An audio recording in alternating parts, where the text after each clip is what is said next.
now 580 Sports Talk coming your way on a very brief Wednesday afternoon for the program. I am Brendan Dworzinski, flying solo with you in studio high up on Huntoon Hill today. We have under an hour together. We've got about 39 minutes, you and I hanging out today.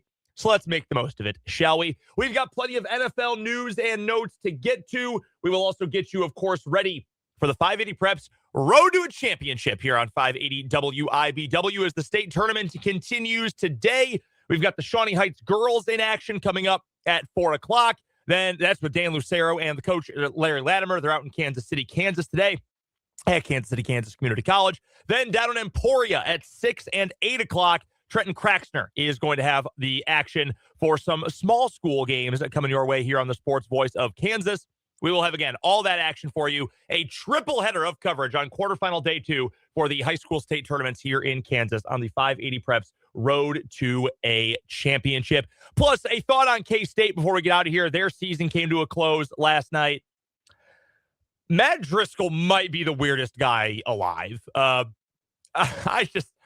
need to get something off my chest about another bizarre post-game press conference for the K-State interim coach. And doesn't mean a whole lot at this point because it's over. No. But it probably is emblematic of why the leadership has really, really struggled for K-State this year. So a final thought on that coming up in this abbreviated version of the show as well. I would love to hear from you. If you've got any thoughts you want to share with me on today's edition of the program, we only have until 3:45, so make your voice heard. Hit me up on the text line. 785-272-9429 is that text line number. You can also find me on YouTube. That's right. We are still live on YouTube, even for just a shortened show coming up today. 580 Sports Talk is the name of the YouTube channel, just like it is the name of the show. So hit me up. Go over there to youtube.com, search 580 Sports Talk. If you're not subscribed already, subscribe to the channel, smash that like button, and you can watch along and comment along in the comment section today. Appreciate everyone already hanging out with us. Vance, Andrew, Paul, all you listening on your radio online at 580WIBW.com. And of course, the rest of you hanging out with us in the YouTube feed today. We already have a couple notes in here from Andrew. Says K-State kept it a little closer than I thought they would for about 30 minutes. No, I agree with that wholeheartedly. They fought, and I give the Cats credit. They battled last night as best as they could. They just, don't have NBA talent on their team like BYU does. BYU second half team, as we know. So we'll talk a little bit about that coming up here later on in this hour. Also, a thought here from Paul. So the Baltimore Ravens made a lot of enemies last night. Holy crap, what a wild situation. Yeah, we'll get to that in the second segment of today's show. Again, we're out of here at 3:45, so just a couple segments. Now, after the first commercial break, we'll have a final word before we send you off to KCC, Dan, and Lat for the Road to a Championship today. But we will talk about the absolute boondoggle that has been the Baltimore Ravens trading for Maxx Crosby and then deciding not to trade for him and failing his physical and then immediately signing Trey Hendrickson. If there wasn't like an immediate change, like, oh, man, this was a bad physical. Uh-oh, we can't pass it. And then like there was any amount of waiting time, it might seem more legit. The fact that Trey Hendrickson got signed immediately after, and Diana Rossini of The Athletic is reporting that they were calling on him while Maxx Crosby was already in the building. Yeah, a little bit shady. So we'll get to that coming up here. I did want to start off today with some Kansas City Chiefs notes because I've seen some reaction elsewhere, around social media, on the internet. We didn't have a show yesterday, obviously, due to the Road to a Championship. I wasn't around for Monday's show. And I just wanted to speak to something that I saw, frankly, a lot of, and I wasn't really understanding why. I continue to see things, again, social media, not a real place, fake people. It's pretty much all bots, dead internet theory, all of that. But this idea that, I don't know what the Chiefs are doing. I don't understand what the Chiefs are doing. They paid big bucks for a running back. They wanted to get rid of Trent McDuffie. They didn't re-sign Watson and Cook. I actually think it's pretty clear what the Chiefs are doing. Now, does that mean that I wouldn't have loved to have kept McDuffie? No, I certainly would have loved that. He, got the biggest bag ever for a cornerback in the history of the NFL. Chiefs were obviously not going to pay that. And I'm happy for him. I mean, great player, all pro with the Chiefs, Super Bowl champion. No problems with him personally or as a player. The Chiefs just obviously weren't and couldn't pay that amount given all the other cap constraints they've got. That would have been great. Losing Jalen Watson, that's a bummer. I think Watson's a very solid number 2 corner, and he's getting a pretty fat deal as well, $17 million per year from the Rams on his new 3-year contract, $26.5 million guaranteed. So, yeah, I mean, it would have been nice to keep him. You're going to have to rebuild that cornerback room, certainly. Noel Williams hopefully can be a full-time starter for you. Christian Fulton, if he stays healthy, that's a useful piece. So there are certainly things I would have liked to have seen go differently in a perfect world, but you can't keep everyone. Brian Cook, another example of this. I think Brian Cook's a really good player. I think he's a very solid safety. And now that he's going to the Bengals, he's going to be terrible. Because the funny thing about the Bengals, there's a lot of talk that, man, they haven't even tried to fix their defense. They're giving Joe Burrow no help. See, I disagree. Go look at the amount of defensive players they've drafted over time. Look at the money they've spent on free agents to try to build up that defense. They just get there and suck. They've spent resources on it. It's just not working at all for that team. But add a guy like Brian Cook, maybe that helps them on the back end. But beyond that, I think it's pretty clear what the Chiefs are trying to do. And I think all you have to do is look at the first 2 signings of free agency, and it's pretty clear, yeah, no, this makes a lot of sense. In fact, I'd argue the 3 biggest moves of free agency so far. Number 1, Kenneth Walker. I know this happened earlier in the week. We've already covered it on the show. It led things off on Monday. But what are they doing paying a lot of money to a running back? Guys, have you watched the Chiefs running game over really the last several years, but certainly last season? It was one of the worst. It was certainly the most least. Wow, great English there, Brendan. It was the least watchable rushing attack in the NFL, in my opinion. I mean, it worked out on 3rd and 4th and short. The automatic nature of the inside dive to Kareem Hunt when he only needed a yard to go, that's not like enjoyable football. That's not something that I'm saying, oh man, here we go, let's get him out there. It's how most of the world feels about the tush push, the brotherly shove, whatever you want to call it. I probably shouldn't say what I like to call it, but like no one's fired up about watching that. Oh, great. Shoving. Oh, great. A 2-yard inside dive to Kareem Hunt. Like, that's not fun, even if it's kind of a scam to boost your success rate numbers. That's essentially what it was. And to boost Kareem Hunt's individual expected points added numbers. No, this team needs explosion. And that's the case in the passing game and in the running game. But the running attack has been so absolutely miserable for a couple of years now that, yeah, okay, you overspend and you go out and you get a guy who is maybe a little boom or bust. I don't think Kenneth Walker has elite vision. It's fine. It's serviceable. I think he tries to bounce it outside a little bit too much, which takes away some of his efficiency. But he can rip off huge runs in the blink of an eye if he gets a sliver of space when he's trying to bounce one of those outside. I will take the booms and busts with Kenneth Walker because there are booms. You know what they haven't had the last 2 years? Booms. None of it at all, unless it's Patrick Mahomes scrambling on 3rd and 12 and he picks up 20 yards because he's one of the best scramblers in modern NFL history, especially for a non-quote-unquote running quarterback. You needed something more than that. I think that makes a lot of sense. On the flip side, I saw people, and I'm a Packers fan, so a lot of people I follow on social media are other Packers fans, people who follow the NFC North, who responded to Isaiah Pacheco signing with the Lions as, oh man, that's like that's a younger replacement for David Montgomery. That's a hard runner. Guys, he stinks.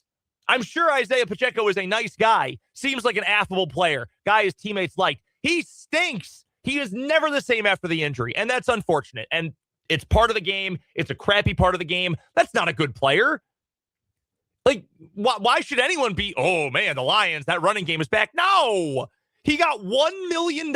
He essentially got the veteran minimum. That's what we're talking about. The Lions' backup, if not third-string running back, is getting paid as little as you can possibly pay a veteran in the NFL. And that was the go-to number 1 running back for the Chiefs last year. At least he was supposed to be. So, yeah, I'm not going to get upset about spending a little extra to get a guy like Kenneth Walker when you can actually add some explosion back into an offense that, frankly, and there are stats to back this up, an offense that has been getting smaller and slower over the last couple of years. I shared these stats with you a couple of weeks ago, but the difference between the number of, and it sounds goofy, like you see it on TV or you hear it on, various NFL content, like, oh, wow, a guy ran 20.1 miles an hour versus 19.8. Who cares?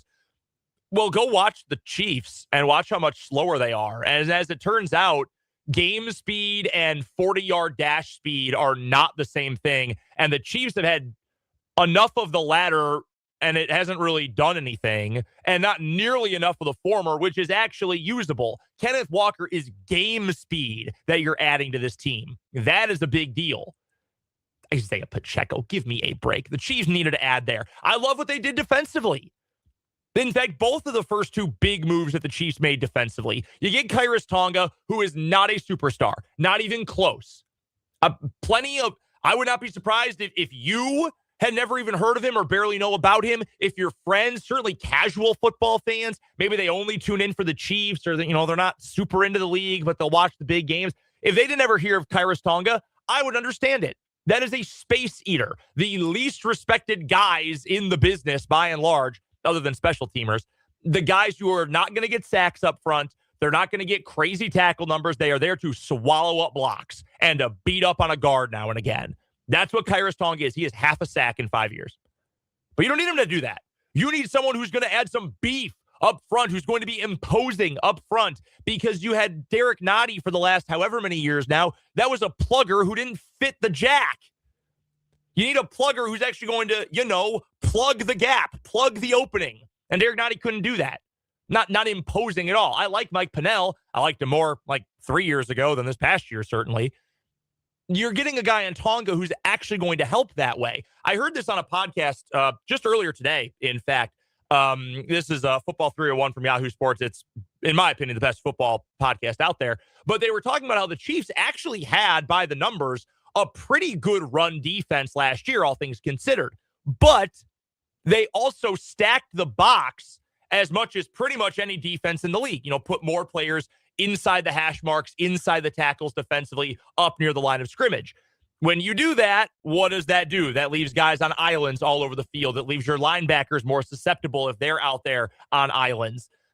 By bringing in some beefier dudes up front and by bringing in some real size and a real, again, imposing threat in the middle of your defensive line, well, okay, suddenly you can take someone out of the box. You can put 6 in there instead of 7. You can put 5 instead of 6. You can live with 4 more often. I love that move for the Chiefs. We know that Spags and Dave Merritt love to pair a young safety with a veteran safety. And maybe Alohi Gilman isn't the kind of player that Prime Honey Badger was. And I don't think Alohi Gilman is going to be an all-pro. I'll tell you that much. And maybe he's not even as good as the best we saw of Justin Reed, but Alohi Gilman had a really nice bounce back last year playing with the Baltimore Ravens. He was fine with the Chargers. He was traded to the Ravens in that 1-for-1 swap with Odafe Owe, who ended up getting paid big time by the Commanders in free agency because he had a resurgence. Gilman was a really nice piece next to Kyle Hamilton in Baltimore. Kyle Hamilton, for my money, is the best safety in the league, and he can do a million different things. Well, you bring Alohi Gilman into this Chiefs secondary next to a guy in Jaden Hicks, who I really liked as a draft pick, really would love to see him grow into even more than he was this year when the Chiefs made it pretty clear he had not developed in the way they had hoped in his sophomore campaign. You bring in a guy in Gilman who can just be a steadying force. You allow Hicks, maybe if he needs to freelance a little bit more, he can do that with a steadying force like Gilman back there. I love those moves. I think that is a very sensible move. Again, I don't think this is a perfect offseason. It's hard to be with the kind of constraints that the Chiefs are facing, some of the way the roster was shaped, and the number of holes. Maybe not gaping, gigantic holes, but the number of holes this roster has had. You weren't going to be able to fill everything, improve everything. I would have loved, as you know, as I have made very clear for months now, frankly, I would have loved for the Chiefs to be in on the Romeo Doubs sweepstakes. Because I saw him in Green Bay. That's a good player, above average hands, above average route runner, good locker room guy, can run those outbreaker, a 12-yard out, which I've been begging the Chiefs to find someone who can do that and just win against a smaller corner and not have like a 5'3" sprinter out there trying to run these routes all the time. Sorry, Xavier Worthy, but I mean, you know what I feel about Xavier Worthy at this point in time. would have loved for them to be in on that sweepstakes. He ended up getting, and the reports are all over the place, somewhere in the neighborhood of $70 million over 4 years from the New England Patriots. Chiefs were never going to match that. So it could not end up being a perfect offseason. But all things considered, even after you lose 2 starting cornerbacks, which is tough, you lose a starting safety who's coming off a good year in Brian Cook. You brought back a guy in Tyquan Thornton who can at least help the offense. You bring in a running back who's going to add explosion to your offense. You bring in a defensive lineman who fills a gaping need for beef inside. You bring in a safety who I think is going to be plug and play for this defense. That's all very positive things. So if you hear someone say, I don't get what the Chiefs are doing, why did they pay these guys these dollars, etc., I understand the star power of McDuffie makes it seem like a tough offseason. Jalen Watson's something of a known name at this point. Brian Cook's something of a known name. But I think the plan is pretty clear for the Kansas City Chiefs. And I actually think, all things considered, they've done a pretty good job in these first couple of days of free agency in filling as many holes as they possibly can. We'll get your reaction to the first couple of days of free agency for the Kansas City Chiefs when we come back. I'll also talk a little K-State and get to some other news and notes from around the NFL, including the ongoing saga of the Maxx Crosby trade, which is no longer on. He may even stay with the Raiders now. It's a whole mess. We'll break it all down on the other side of this break on an extremely shortened edition of 580 Sports Talk.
Brendan Brzezinski here with you on a shortened edition of 580 Sports Talk. We're out here in about 19 minutes. We're going to pass you off to Dan Lucero and Larry Latimer for the 580 Preps Road to a Championship here on 580 WIBW. Our action coming up today at 4 o'clock. Tip-off between the Shawnee Heights and Baser Linwood girls from the KCKCC Fieldhouse in Kansas City.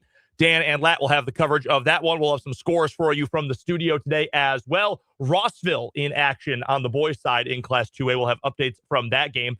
Then at 6 o'clock, we're going to head down to the Turnpike to Emporia and White Auditorium, where our Trenton Craxner will have the call of Silver Lake versus Heston in 3A girls action.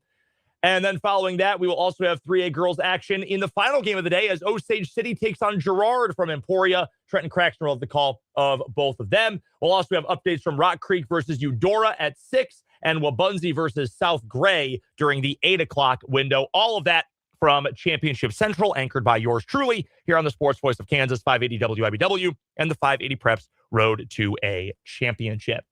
Couple of notes from the YouTube comments after that first segment, talking a little Kansas City Chiefs football. I do want to say, I said social media is fake and everyone on it is fake. That's not true. Don't want to insult. And my guy Mark said, hey, YouTube is social media. That's right. You guys are not fake. You know who I'm talking about. The trolls, the weirdos, the freaks, the people with agendas who they feel like they need to push all the time. Those people. That's what I'm talking about. Not you. I like you. That's the difference here. On a serious note, though, Narc also says, bummer to lose Leo Chanel. Would like a little help in the linebacker room there. Yeah, Chanel is such an interesting piece to me because he's such an unbelievable athlete. His testing numbers were great. He's such a, to me, he is the defensive version of a wide receiver that you need to put a lot of extra scheming into to get open. Like a Debo, essentially, like a Debo Samuel. Yes, obviously a good player, obviously a great athlete, but you kind of have to manufacture ways to get him to be productive. I think if Washington can do that, he can be a very good player for them. I think the Chiefs had moments. I mean, Super Bowl, what was that, 58? Where he was just incredible. Yeah, that one certainly would make sense. Maybe that was 57. The numbers all blur together at this point. Chiefs have played in a lot of them. The one where they won against the Eagles, Leo Chanel was absolutely phenomenal. So there are... or was it the one after? Whatever. You know what I'm talking about. You know what I mean. Leo Chanel had those moments. It's just a matter of scheme, I think, with him. You've got to find ways to kind of manufacture contributions for him. And if you can do that, more power to you. Obviously, you're going to find a whole lot of success in that regard. He did get paid plenty, though. Also, Andrew brings up Jonathan Allen and Javon Hargrave, both released today. The new league year became official at the top of this 3 o'clock hour, so a couple of more defensive linemen are out there. I don't know what the heck happened with Minnesota last year, outside of J.J. McCarthy. I'm talking about their big free agent class. They flashed a bunch of cash, spent a bunch of money. Didn't really work out with Allen, who obviously had a great career in Washington. Hargrave has been a very solid player for a long time. I think a lot of teams would be interested in them. I think the Chiefs should certainly be in that group, and I think you can get both of them, not for dirt cheap by any means, but I do think that you should be able to, get them at a decent price. The other name that Andrew brings up is Calais Campbell. I think Calais Campbell, even at almost 40 years old, can be a good player. I'm kind of hoping my Green Bay Packers sign him since his old head coach is the new DC there. I think he can impact the team. And maybe that's scheme fit. Maybe that's the guy who's not going to sign until August because he wants to skip a lot of camp. Understandable. Again, he's almost 40. But that's another player out there who I think still, for fairly cheap, you could get to even further help this defensive line. Wanted to touch on a few things from around the rest of the NFL. And just some major news. The big news of the week, after Maxx Crosby was traded by the Las Vegas Raiders to the Baltimore Ravens for 2 first-round picks, the Ravens failed him in his physical, and the trade has thusly been canceled. The Ravens, just totally by chance, ended up with an opportunity to sign former Cincinnati Bengals defensive end Trey Hendrickson and signed him to a gaudy contract. What was it? Upwards of $29 million for Trey Hendrickson. I'll double check on that number. He is going to get a lot of money. Look, Maxx Crosby's a better player than Trey Hendrickson. I like Trey Hendrickson. $28 million per year for 32-year-old Trey Hendrickson. I like Trey Hendrickson. I think he's a very good player. He is a great pass rusher. As for defending the run, Well, didn't I just tell you he's a great pass rusher? Not really his thing, setting the edge in the run game, but he's a good player. Baltimore is going to get better on the edge, which they desperately need. Okay, fine. I'm having a hard time reconciling the Ravens failing the physical and negating the trade when they already knew all the information. And I've seen some smart people, some people that I like, whose opinions I like. Mina Kimes of ESPN is one. The guys at the 33rd team with the Check the Mic podcast. These guys, too, they're formerly of Pro Football Focus. Sam Monson, Steve Palazzolo, those guys say, hey, I think there's too much conspiracy theory talk going on, that things pop up in a physical that maybe don't seem immediately like a problem, but could be long-term. It's understandable why they would renege on the deal. Yeah, but everyone knew that he was injured. And according to reporting from Diana Rossini of The Athletic, they had all the information they needed about the procedure that Crosby had on his meniscus, how long he was going to be out, the long-term prognosis. They had all of that information, according to her reporting, before they agreed to the trade. So what could have possibly popped up that suddenly said, oh, nope, can't do it anymore? I am a believer that they got cold feet. And if it is part of the negotiation, when you make the trade, that there is a condition about the physical and all that, and they followed the protocol and they got a chance to get out and they did, then so be it. But this feels shady, right? Like, I'm not alone in feeling as though this is at least somewhat shady. This is not the first time this has happened with the Baltimore Ravens. They have done this several times over the years, and not just with Eric DeCosta as their GM, when Ozzie Newsome was around as well, and nothing against Ozzie Newsome, who by all accounts is a great guy and certainly was a great general manager. But this is something of a trend in the sense that it has happened multiple times with this franchise over the last decade plus. It does not happen very many other times. Like, okay, this guy has an injury that no one knew about. Okay, sure. There are a health condition no one knew about. Okay, sure. We knew he was hurt. The Raiders shut him down last year. It seems very, very odd by Baltimore. Again, in the end, they get to keep their draft picks, and they still improve on the edge, which they were desperately hoping to do. And they get Trey Hendrickson, who even at 32, I think is still a good player and is still going to get after the quarterback and probably is going to be motivated now that he's back on a very good team again. For the Raiders, the reporting I saw just before the show started is they're not moving off the price they want for Maxx Crosby. Yeah, they're saying, hey, it's still 2 first-round picks. And that's going to take some teams out of the running. I would imagine they will at some point come off that number. People always say, oh, they said they're never going to get 2 first-round picks. Well, that's a negotiating point. I would not be surprised if they could get 1 and some change or something else. They'll end up trading Crosby. I think there was also a report this afternoon that now he's thinking he might just stay with the Raiders. That would be shocking at this point, given the way that the season ended and the fact that he already sent out a very heartfelt, long, paragraphs-long message thanking the fans and the franchise and all that. I'd be surprised if he stays with the Raiders. Vegas had so much cap space, it doesn't really matter. And they are obviously better with Maxx Crosby as well. But I think they probably would prefer at this point to move him too. And, I try to walk a fine line between the draft pick. You gotta have draft picks. Have as many picks as possible. Because, okay, well, if you just burn them on nothing, then who cares? You lost on a good player and got picks you never did anything with. But that being said, the Raiders are awful and need more bodies and need more talent and would probably love to have more cheap talent so they can go out and keep adding veterans to stabilize things, especially when you consider they're going to have a rookie starting quarterback this coming year in the Heisman Trophy winner, Fernando Mendoza. I still think they are inclined to want draft picks so they can add a new influx of talent, even if that means getting worse on a defense that already is terrible. And frankly, hey, they sucked with Maxx Crosby. Okay, if they suck without him, well, big whoop.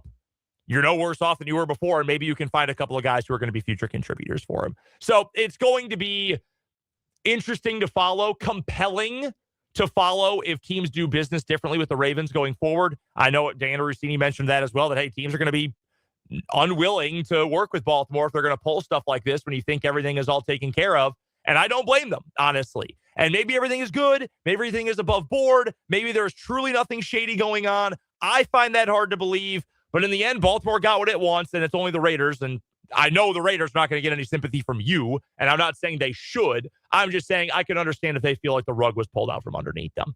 The other big story that I wanted to get to, because I think it is absolutely ludicrous, is the Indianapolis Colts are giving Daniel Jones a 2-year, $88 million contract. I did not see the final guarantee numbers. I know it is large. I think this is immeasurably stupid, to be completely blunt with you. He tore his Achilles. He also broke his leg. And he was never that great to begin with. Yes, the Colts offense had a solid start to last season. Through the first 7 weeks, yeah, they were one of the best offenses ever through 7 weeks. They were putting up numbers not seen since the 2018 Chiefs and the 2007 Patriots. Do you think that was going to survive for an entire 18-week, 17-game schedule with Daniel Jones as your quarterback? Even if he was fully healthy? Like, do you earnestly believe that? I'm asking both you and I'm asking the Indianapolis Colts that. Do you think that was going to be a thing? And then he broke his leg and he kept playing. And he's tough, and I give him credit for being tough. And the team rallied around him, and the team obviously loved him. And then he tore his Achilles. Have you seen what happened to Kirk Cousins and Aaron Rodgers after they tore their Achilles? They were horrendous in their first year post-Achilles tear. Rodgers was already moving less, but he could not move at all. Still barely could move for Pittsburgh this past season, even after leaving the Jets. Cousins, a true statue. The Falcons had to completely rebuild their offense, made it look like it was early 2010s Nevada running everything out of the pistol because Cousins couldn't move.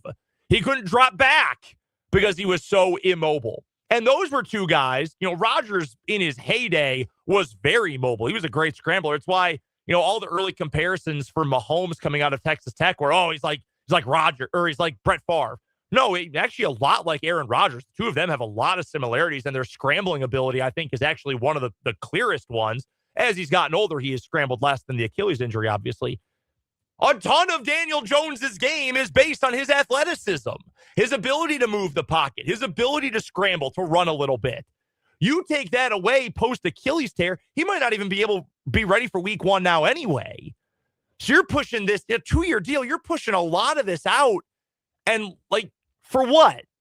Maybe he can come back at some point in 2026, but he's going to be hampered by recovery from an Achilles tear. And then the year after, he's going to be maybe good enough, even though he was never that great to start with. And who knows what the roster will look like at that point? I don't get it. I truly do not get it. The only thing that would make any sense is if this is the Indianapolis Colts saying, we have been in the QB wilderness for so long since Andrew Luck's surprise retirement. We are so desperate to have a multi-year starter that we're willing to do this. And if that's the case, more power to you.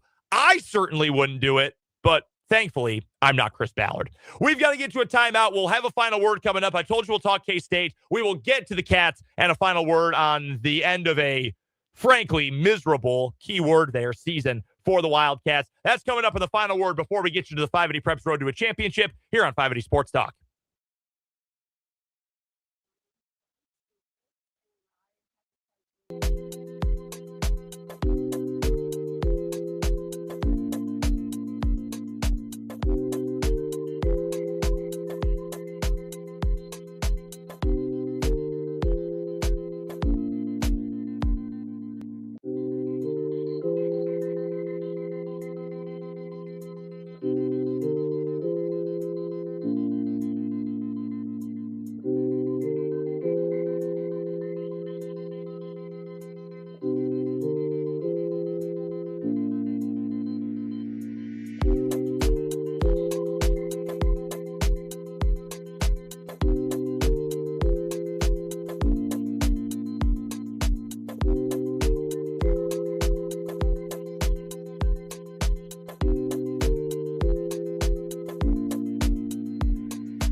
Wrapping up today's 580 Sports Talk, a shortened edition of the show with a quick final word. Two things for you. One, just in response to some of the reaction I saw on YouTube, on the YouTube feed, and also on the text line. Great chatter today, guys. Really appreciate the great conversation on a short show. You know, a lot of teams decide not to follow through with a player, a draft pick, a free agent, whatever, because of physicals.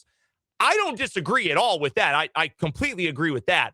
The difference to me is they knew, and I'm just basing this on reporting from the insiders, the journalists out there, that the Ravens knew the details about Maxx Crosby's injury and recovery and still agreed to a trade and then backed out of it. It'd be one thing, again, if this was like a complete surprise. We had no idea his knee was roast beef. We had no idea that he had this procedure versus that procedure, whatever. But reportedly, they knew everything in the beginning. To me, again, maybe it's not as much nefarious as it is just cold feet. That's a little less shady. Just a unique situation when you, again, reportedly already knew all of the details, went through with it, and then pulled out at the last minute. I did want to make sure real quick to mention this from K-State. They'd lose last night to BYU, so the season is over for the K-State men. Cats fans, honestly, no one is probably happier than you after what was a season from hell in all regard. And I think the interim coach of the Wildcats would agree. He said this about describing the way this season ended for the Cats, Matthew Driscoll, yesterday. Quote, absolutely miserable. I can't use another word than absolutely miserable. That's 2 words. Every day, ulcers, not sleeping, not feeling good, etc. Then talked about how he's wired differently, how he's been talking to his psychologist, etc., and how, he doesn't want to embarrass his family name, yada, yada. You didn't have to take the interim job. You could have said no when K-State asked you. Jareem Dowling could have done it. One of the other guys on the bench could have done it. Just a very bizarre way for this season to end. And again, I understand it sucks when every single year you have a brand new roster, a brand new staff. I get it. But this feels like a program that is probably more thankful than anything that it can just shut the season down and rebuild entirely. Because from players to coaches, assistant coaches, all that, I think this K-State team needs a complete refresh. And if your interim coach is talking about how the last month has been absolutely miserable and not even like adding any sort of, hey, I'm glad I got to be with the guys, anything like that, probably time for a hard reset. We're done with 580 Sports Talk for the week. The rest of the week, during these time slots, we will have the 580 Preps Road to a Championship. And today, that includes, coming up next, Dan Lucero and Larry Latimer on the call of the Shawnee Heights girls taking on Baser Linwood. Then coming up after that, we've got 3A girls action from Emporia at 6 o'clock. That includes Silver Lake versus Heston. And at 8 o'clock, Osage City versus Girard. Trenton Craxter will be on the call of those later 2 games. We'll join you more for Sports Talk coming up on Monday. Championship Central here on 580 up until 10 o'clock. We've got action coming up next on the 580 Preps Road to a Championship on 580 WIBW.